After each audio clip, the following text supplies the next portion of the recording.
And here's where it's all going to go down tomorrow night. Lucas Oil Stadium. A year ago, it was the end of a dream for Ohio State, but this year it could be the launching pad toward the inaugural college football playoff. With that, we welcome you inside a warm and dry, thankfully, Lucas Oil Stadium here in downtown Indianapolis. I'm Jared Smalley.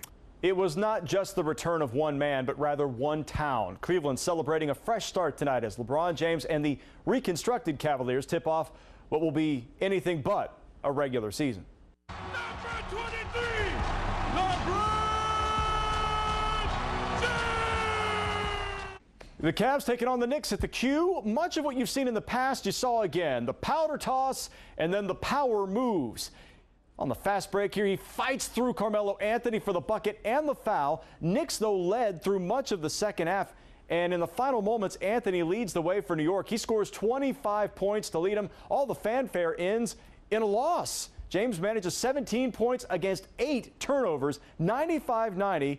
Cavs are probably going to get better from here, though. All right, so I went to type in first place Cleveland Browns into this script, and it auto-corrected to last place. It's going to take some time for the universe to adjust, but the Browns do not plan on making their time atop the AFC North brief. The show just got a lot cooler. Nick Gepper, Olympic medalist from the Sochi Winter Games, a bronze medal in skiing slopestyle. If you're watching me right now, hopefully you're seeing my lips move and hearing the words I'm saying together, that they're synchronized. But if the synchronization is off, you might be a little distracted and maybe not understand what I'm saying very well. As it turns out, for some kids with autism, it could explain comprehension problems. You never really erase this, the bad memories and mistakes made and chances missed against Virginia Tech, but that was week 2 over here lies week 3. Here lies Ohio State's future, and it's the only thing the Bucs can immediately control. You know, we went out to Muirfield Village this morning a little arrogant, thinking we had this whole thing figured out. It was Rory McIlroy in a rout, and then we were maybe it's just what I was hoping for. I don't know. Good evening, Mike. More than 108,000 people were here at the stadium tonight, the biggest crowd ever to see the Buckeyes play here in the Horseshoe. And they saw Ohio State do some special stuff offensively. More than 700 yards of offense gained in this game, 45 first downs. That sets a new school record as the Buckeyes get the victory. Let's show you exactly how they did it as the Buckeyes emerged from the smoke tonight to face their in-state rivals from Cincinnati. But it was the Bearcats who caught fire first. As recently as December 6th, around 8:20 p.m., no one really knew what to expect from Cardale Jones. And then the Big Ten championship game happened. You know the result. And then this started to happen. Magazine covers nationally. Cardale Jones, no longer an unknown commodity, a player who people know all around the country, now getting ready for his second career start. First of all, we've got to talk Amari Cooper. Sure. All we see when we watch Alabama is number 9 in the end zone. Been there 14 times this year. What is special about him that allows him to have that kind of success? It really starts off the field, guys. In our lifetimes, we've really only known 2 famous Conans. One made us laugh, the other was a barbarian. Meet a new Conan. This one is a pastor, but he has more talents. He can run a long, long way, and he's motivated by some important causes. You are looking live at a unique science experiment. How many Ohio State students can fit in Mirror Lake when it's 30 degrees outside? The annual jump continues on campus as we speak. Of course, it's one of many great Ohio State and Michigan Week traditions going strong tonight. Now, speaking of mirrors, the new college football playoff rankings mirror last week's rankings.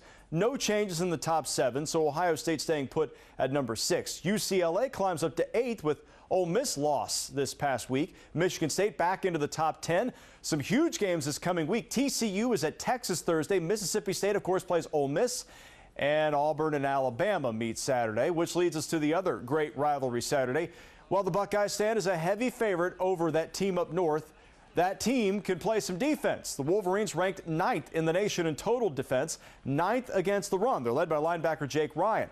The Buckeyes say they're going to be challenged.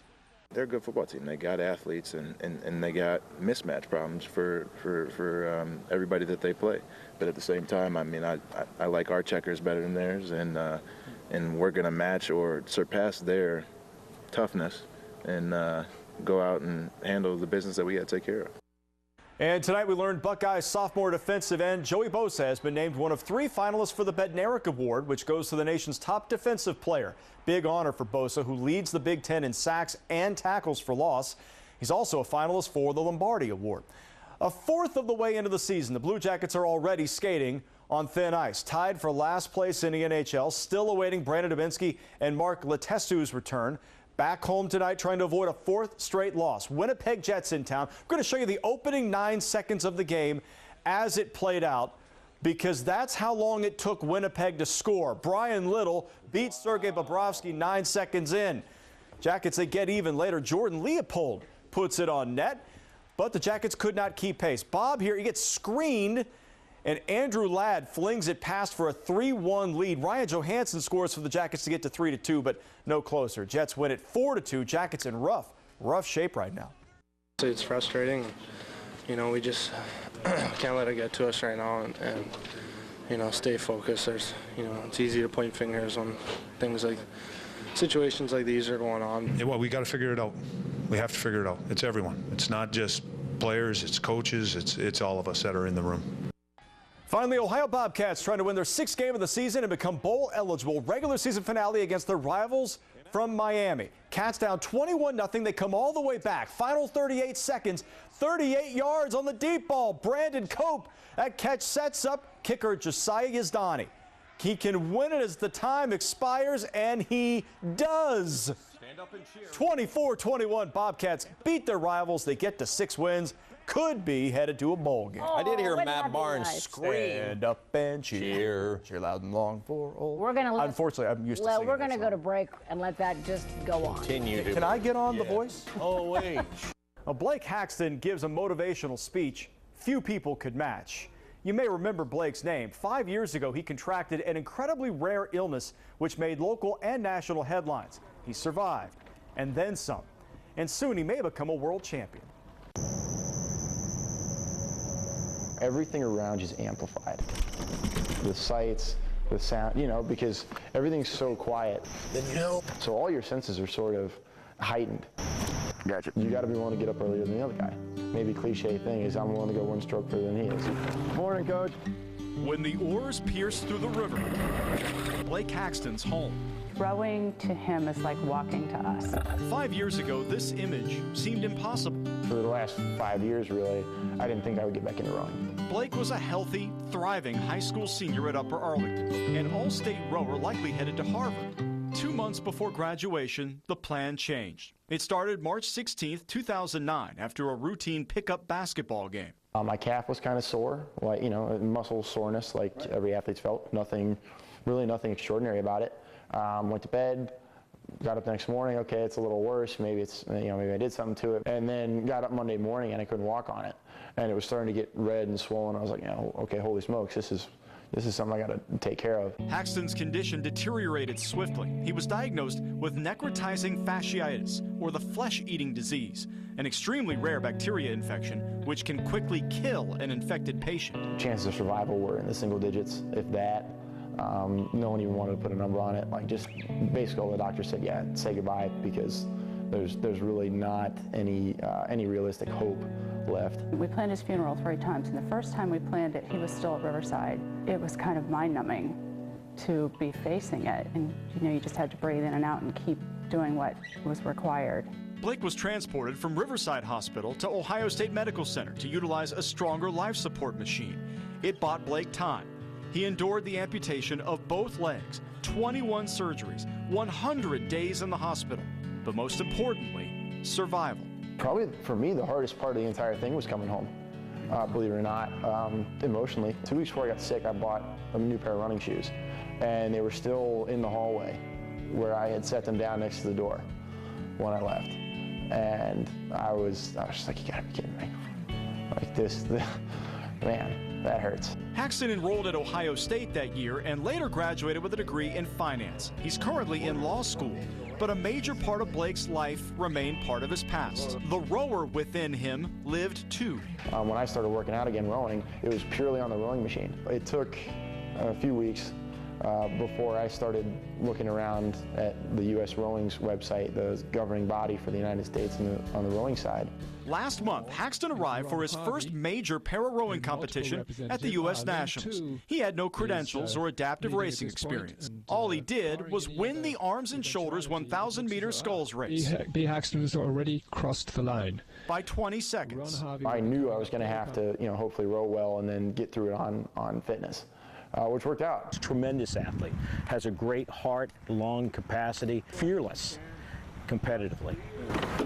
At least 3 mornings a week, Blake returns to the calm water of the Scioto with his high school coach and 2 of his best friends as he trains for the para-rowing World Championships next month in Amsterdam. Grab the front end, nice and easy, push the boat. A 5 a.m. wake-up call gets answered easily when you can witness a miracle.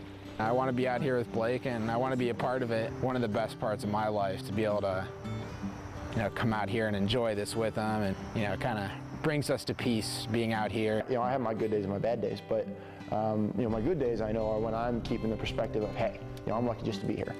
And that's really, really positive. Good evening and welcome to the Autism Puzzle. We are thrilled you are with us for tonight's show. An hour of incredible stories and important information for you, so stay with us. I'm Jared Smalley. And I'm Ellie Merritt. Now what? It's the first reaction you'll hear from many parents when they learn their child has autism. Regardless of age, financial, or social status, it's never easy. Those first steps inspired an automotive executive to write a book about a parent's challenge. Ryan, thanks for coming to the beautiful backyard facility here at NBC4. We got a little science experiment for you here. What's your fastest slap shot, you think? Somewhere in the 90s. I'm not sure. 90s to 100 maybe? It's not bad. Yeah, okay. You know what'd be cool, Jared? What? Let's show our viewers how fast it is and what it looks like to have a Ryan Johansson slap shot thrown right at him. Coming right at you? That'll be cool. We can't possibly do that, can we? Yes, we can. All right, so you're up. Let's do it. Whenever you're ready.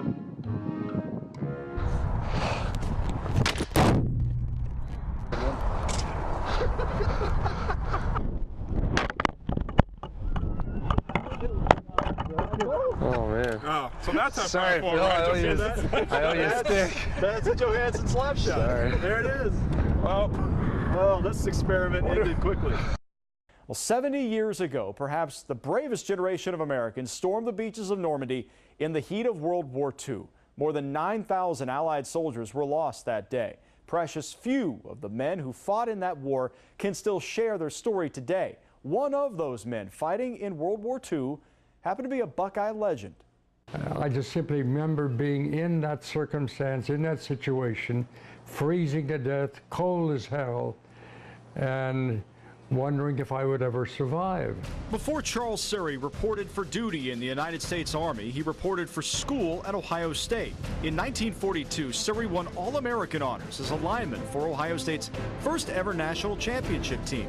He stood 6 feet tall and weighed 200 pounds as a tackle. I felt pretty good that as a lineman that I was voted the most valuable player, not a halfback, but a lineman. That tenacity served him well in combat. The largest force of... Surrey was not deployed to Normandy, but later that year, he fought in heavy combat during the Battle of the Bulge. He earned a Bronze Star for heroism in battle. The D-Day thing just is incredible to me, to believe that these guys jumped off a boat and then walked right into machine gun fire, And then, of course, the paratroopers that went behind the lines. Every guy that was at D-Day that once on that beach should have gotten at least a Bronze Star. But they didn't, It was just, it's circumstance. When Surrey returned home, he became a pioneer in computer art and graphics. He laid the groundwork for what's become a massive industry. Now at age 91, he still works on animation projects. He stands as one of the great Buckeyes of all time who helped lead the nation in one of its toughest times. Those of us who served in the military feel some of the things that are very personal. Very hard to wrap up his life in 90 seconds. But you're going to have more for Red, White, and Boom. We will. Red, White, and Boom. We're going to hear a little bit more about his incredible personal story. The achievement in computer science alone that's is worth amazing. the time. All it's right. just incredible. Thanks, Jared. Great story. And we'll be back with the last look at the forecast.